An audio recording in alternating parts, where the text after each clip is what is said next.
Hello વિદ્યાર્થી મિત્રો, હું છું શિવાંગ પટેલ. શિવ ક્લાસીસમાં આપનું સ્વાગત છે. આજે આપણે નવો ચેપ્ટર જોઈશું, ચેપ્ટર નંબર 14, સંભાવના એટલે કે પ્રોબેબિલિટી. તો સૌ પ્રથમ આપણે જોઈએ કે ઘટના E ની સૈદ્ધાંતિક સંભાવના P ઓફ E તરીકે દર્શાવવામાં આવે છે. ઘટના એટલે કે ઇંગ્લિશમાં એને ઇવેન્ટ તરીકે ઓળખવામાં આવે છે, એટલે કે એને કઈ રીતે દર્શાવવામાં આવશે? P ઓફ E તરીકે દર્શાવવામાં આવે છે અને તેને નીચે પ્રમાણે વ્યાખ્યાયિત કરવામાં આવે છે. P ઓફ E બરાબર ઘટના E માટે સાનુકૂળ પરિણામોની સંખ્યા છેદમાં પ્રયોગના તમામ શક્ય પરિણામોની સંખ્યા. તમારે આ ચેપ્ટરમાં આ જ એક સૂત્ર તમારે યાદ રાખવાનું રહેશે. જેટલા પણ તમારા ન્યુમેરિકલ હશે તેમાં બધી કન્ડિશનમાં તમારે આ સૂત્ર લગાવવાનું રહેશે. ફરીથી જુઓ, P ઓફ E બરાબર ઘટના E માટે સાનુકૂળ પરિણામોની સંખ્યા છેદમાં પ્રયોગના તમામ શક્ય પરિણામોની સંખ્યા. યાદ રહેશે વિદ્યાર્થી મિત્રો? હવે નેક્સ્ટ, જે ઘટના પ્રયોગની માત્ર એક જ પરિણામ ધરાવતી હોય તેને પ્રાથમિક ઘટના કહે છે. ફક્ત એક જ પરિણામ ધરાવતી હોય તો તેવી ઘટનાને કેવી કહેવામાં આવે છે? પ્રાથમિક ઘટના કહેવામાં આવે છે. અને પ્રયોગની તમામ પ્રાથમિક ઘટનાઓની સંભાવનાનો સરવાળો હંમેશા 1 થાય છે. Plus P of B plus P of C બરાબર 1 થાય છે. હવે ઘટના E બાર ઘટના E નહીં રજૂ કરે છે. E બાર નો અર્થ શું છે? ઘટના E નહીં રજૂ કરે છે. તેને ઘટના E ની પૂરક ઘટના કહેવામાં આવે છે. ઘટના E બાર ને શું કહેવામાં આવે છે? ઘટના E ની પૂરક ઘટના કહેવામાં આવે છે. એટલે કે ઘટના અને તેની પૂરક ઘટના બંનેનો સરવાળો કેટલો થશે? 1 થશે. P of E plus P of E બાર બરાબર 1. એટલે કે P ઓફ E બરાબર 1 માઇનસ P ઓફ E. આ P ઓફ E અહીં પ્લસમાં છે, પેલી બાજુ જશે તો શું થઈ જશે? માઇનસમાં. એટલે કે P ઓફ E બાર બરાબર 1 માઇનસ P ઓફ E. હવે જો જે ઘટના ચોક્કસપણે અથવા નિશ્ચિતપણે ઉદ્ભવે તેમ હોય તો તેની સંભાવના 1 છે. કે કોઈ ઘટના હોય છે, જેવી રીતે સૂર્ય પૂર્વમાં ઉગે છે અને સૂર્ય પશ્ચિમમાં આથમે છે. એ કેવી ઘટના છે? નિશ્ચિત એટલે કે ચોક્કસ ઘટના છે. તો આવી ઘટનાને આપણે શું કહીશું? તેની સંભાવના કેટલી આવશે? 1 આવશે. અને એવી ઘટનાને આપણે ચોક્કસ ઘટના અથવા તો નિશ્ચિત ઘટના તરીકે ઓળખીશું. હવે નેક્સ્ટ, જે ઘટના ઉદ્ભવવી અશક્ય છે તેની સંભાવના કેટલી છે? 0 છે, જેને અશક્ય ઘટના કહેવામાં આવે છે. દાખલા તરીકે સૂર્ય પશ્ચિમમાં ઉગે છે અને સૂર્ય પૂર્વમાં આથમે છે, એ ખોટું છે એટલે કે અશક્ય છે. તો આવી જ્યારે ઘટના હોય તો ત્યારે તેની સંભાવના કેટલી કહેવાય? 0 કહેવાય. અને એવી સંભાવનાને શું કહેવામાં આવે છે? અશક્ય ઘટના કહેવામાં આવે છે. એટલે જો વિદ્યાર્થી મિત્રો કે હંમેશા આપણી જે ઘટના હોય છે તે 0 થી લઈને 1 સુધીની હોય છે, અથવા તો કાં તો 0 હોઈ શકે, 1 હોઈ શકે, અથવા તો 0 અને 1 ની વચ્ચે હોઈ શકે છે. જેને આપણે કેવી રીતે દર્શાવાય? 0 less or equal to P of E less or equal to 1. હવે વિદ્યાર્થી મિત્રો આપણે ચેપ્ટર નંબર 14 સંભાવનાનું સ્વાધ્યાય 14.1 જોઈશું. તેનો પ્રશ્ન 1 જોઈશું. પ્રશ્ન 1, નીચેના વિધાનો પૂર્ણ કરો. આપણને 5 વિધાનો આપવામાં આવ્યા છે, એની આપણે ખાલી જગ્યા પૂર્ણ કરવાની છે. જે આપણે ઇન્ટ્રોડક્શન પાર્ટમાં જોઈ જ ગયા છે, એના રિલેટેડ જ આપણને વિધાનો આપવામાં આવેલ છે. જો વિદ્યાર્થી મિત્રો ઘટના E ની સંભાવના પ્લસ ઘટના E નહીં મતલબ ઘટના P ઓફ E બાર ની સંભાવના નો સરવાળો કેટલો થાય છે વિદ્યાર્થી મિત્રો? એટલે કે P of E plus P of E બાર બરાબર કેટલો થશે? 1 થશે. હવે નેક્સ્ટ, ઉદ્ભવી ન શકે તેવી ઘટનાની સંભાવના, જે ઘટના ઉદ્ભવી જ ન શકે તેની સંભાવના કેટલી આવશે? 0. અને આવી ઘટનાને શું કહેવાય વિદ્યાર્થી મિત્રો? અશક્ય ઘટના.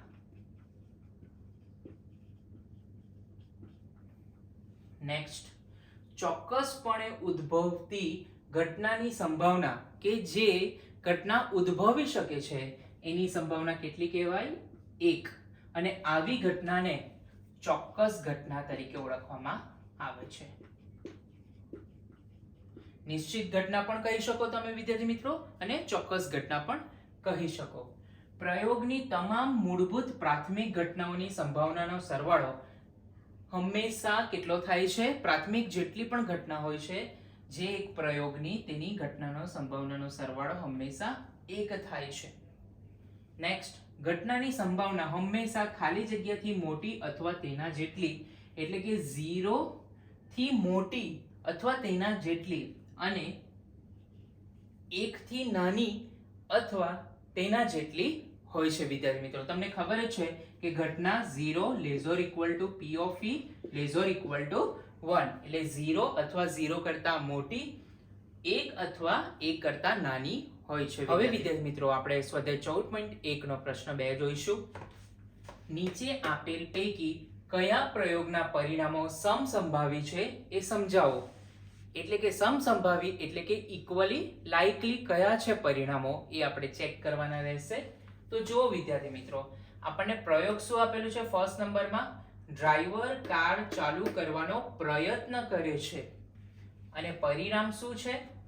કાર ચાલુ થાય છે અથવા ચાલુ થતી નથી.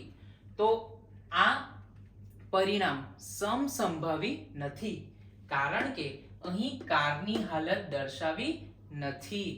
જો કાર ચાલુ હાલતમાં હોય તો તે તરત ચાલુ થાય, પરંતુ જો કારમાં કોઈ ખરાબી હોય તો તે ચાલુ ન પણ થાય. એટલે કે આ પરિણામો કેવા છે? સમસંભાવી નથી. સેકન્ડ પ્રયોગ, ખેલાડી બાસ્કેટબોલને તાકીને મારવાનો પ્રયત્ન કરે છે. પરિણામ, તે તાકીને બાસ્કેટમાં નાખે છે અથવા ચૂકી જાય છે. તો વિદ્યાર્થી મિત્રો, આ પણ ઇક્વલી લાઇકલી પરિણામ નથી, એટલે કે સમસંભાવી નથી, કારણ કે ખેલાડી કુશળ છે અથવા શિખાઉ છે તે અંગેની કોઈ પણ માહિતી આપેલ નથી. નેક્સ્ટ, થર્ડ વન પ્રયોગ, ખરા ખોટા પ્રશ્નનો જવાબ આપવાની કસોટી આપવામાં આવે છે. પરિણામ, જવાબ સત્ય છે કે અસત્ય.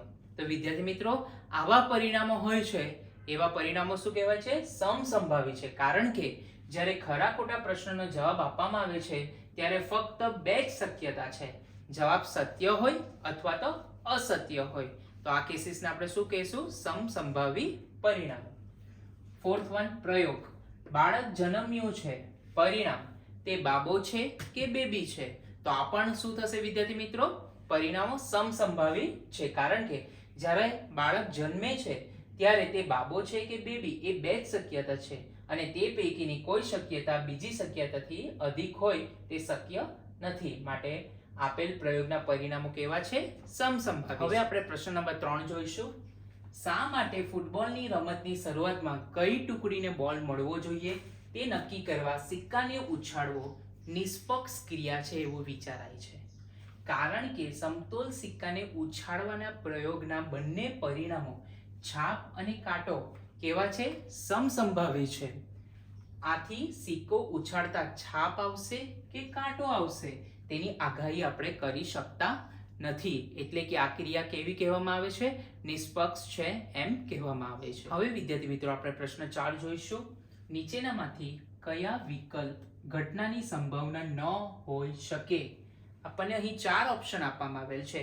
વિદ્યાર્થી મિત્રો, આપણને ખબર છે કે કોઈ પણ ઘટના હંમેશા 0 less or equal to p of e less or equal to 1, એટલે કે હંમેશા ઘટના 0 અને 1 ની વચ્ચે આવી શકે, અથવા તો 0 હોઈ શકે અથવા તો 1 હોઈ શકે, પરંતુ ઋણ સંખ્યા આવી શકે નહીં. તો આપણે ચકાસીએ.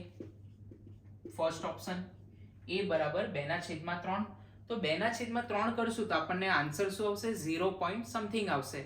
તો એક ઘટના હોઈ શકે, પરંતુ આપણે તો ઘટના ન હોઈ શકે એ ચકાસવાનું છે, તો આ ઓપ્શન પણ આવશે નહીં. Second option -1.5. આપણે જોયું વિદ્યાર્થી મિત્રો કે ઘટના હંમેશા 0 અથવા 0 થી મોટી, 1 અથવા 1 થી નાની હોઈ શકે છે, પરંતુ ઋણ હોઈ શકે નહીં. તો આ ઓપ્શન આવશે, કારણ કે નેગેટિવ ઘટના સંભાવના હોઈ શકે નહીં. તો છતાં પણ બીજો ઓપ્શન ચેક કરીએ. 15% 15% એટલે 15/100 એટલે 0.15. તો એ પણ ઘટના હોઈ શકે, એટલે કે ઓપ્શન ન આવી શકે. ડી 0.7 એ પણ ઘટના હોઈ શકે, એટલે એ પણ ઓપ્શન ન હોઈ શકે. તો ઓપ્શન કયો આવશે? બી ઓપ્શન, -1.5, એટલે કે ઋણ ઘટનાની સંભાવના હોઈ શકે નહીં. હવે આપણે પ્રશ્ન 5 જોઈશું. જો P of E બરાબર 0.05 હોય તો E નહીંની ઘટના શું છે? સંભાવના શું છે? E નહીં એટલે કે P of E બાર. વિદ્યાર્થી મિત્રો, તમને ખબર જ છે કે P of E plus P of E બાર બરાબર શું થાય છે? 1 થાય છે. આપણી પાસે P of E 0.05 છે, તો આપણે P of E બાર સહેલાઈથી શોધી શકીએ છીએ. P of E બાર શોધવાનું છે તો એને અહીં જ રાખીશું. એના સાથે 0.05 પ્લસમાં છે, એ પેલી બાજુ જશે તો શું થઈ જશે? માઇનસમાં થઈ જશે. તો જો માઇનસમાં આપણે કેવી રીતે કરી શકાય? 1.00 0.05 ભાગ ન ચાલે એટલે કે 10 9 0. 10 માંથી 5 જાય તો 5, 9 માંથી 0 જાય તો 9, 0 માંથી 0 જાય તો 0. આન્સર શું આવશે વિદ્યાર્થી મિત્રો? P of E બાર બરાબર 0.95. તો જ્યારે P of E 0.05 આપેલું હોય તો P of E બાર શું આવશે? 0.95. વિદ્યાર્થી મિત્રો, નવા સમ સાથે આપણે નેક્સ્ટ સેશનમાં આગળ મળીશું. ત્યાં સુધી રજા આપશો. આપણા શિવ ક્લાસીસને લાઈક કરો, શેર કરો, સબસ્ક્રાઇબ કરો અને તમારા વિદ્યાર્થી મિત્રો જોડે બધા જ વિડીયોઝને શેર કરો, જેથી કરીને તમારા આજુબાજુના જે ફ્રેન્ડ સર્કલ હોય તેમને પણ એમનો લાભ મળે.